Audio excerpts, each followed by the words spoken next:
Mostly બધા જે વાહન ચાલકો હોય છે, જે સિટીમાં તમે જોતા હોય તો નિયર આજુબાજુ ચાર રસ્તાની આજુબાજુ પોતાના જે મકાનો હોતા હોય છે કે દુકાનોમાં ખરીદી કરવા આવતા હોય છે, એ લોકો નજીકમાં પોતાનું વ્હીકલ પાર્ક કરવા માટે ગમે ત્યાં રોંગ સાઈડમાં આવતા હોય કાં તો એના હિસાબે જે ટ્રાફિકની સમસ્યા રહેતી હોય છે, તેમજ જે આમ જનતા જે રોડ ઉપર પસાર થતી હોય વ્હીકલો હોય છે કે રસ્તે જતા પછી જે પેદલ જે હોય છે જવાવાળા, એ લોકોને ટક્કર વાગવાની શક્યતા હોય અને એના હિસાબે જાનમાલનું નુકસાન રહેતું હોય છે. અને મોસ્ટલી આપણે એના રોંગ સાઈડના હિસાબે ઘણા કેસો બનેલા હોય છે કે ભાઈ ઓવરઓલ ગુજરાતમાં, અને જે હિટ એન્ડ રનની સમસ્યા જે હમણાં જે વધારો થયેલો છે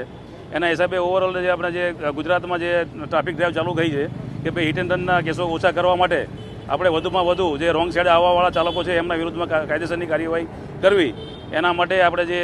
હાલમાં ડ્રાઈવનું આયોજન કરેલ છે. અને અત્યારે આપણે ગોધરા હેડક્વાર્ટર ખાતે જે મોસ્ટલી જે અંકલેશ્વર મહાદેવ તરફથી જે મોસ્ટલી જે રોંગ સાઈડમાં જે વાહન ચાલકો આવતા હોય છે એ લોકોને આપણે અગાઉ પણ ઘણીવાર ડ્રાઈવ રાખીને આપણે એમને મહેમાનની ભાવતી કરેલી હોય, તેમજ BNS કલમ 281 મુજબ પણ એમના વિરુદ્ધમાં આપણે કાર્યવાહી કરેલી હોય છે. એ છતાં એ લોકો ચાલુ રહેતા હોય છે. આપણે એટલા માટે ફરી પાછી અહીં ડ્રાઈવનું આયોજન કરેલું છે અને તેમને સમજાવીએ છીએ અને તે લોકોને આપણે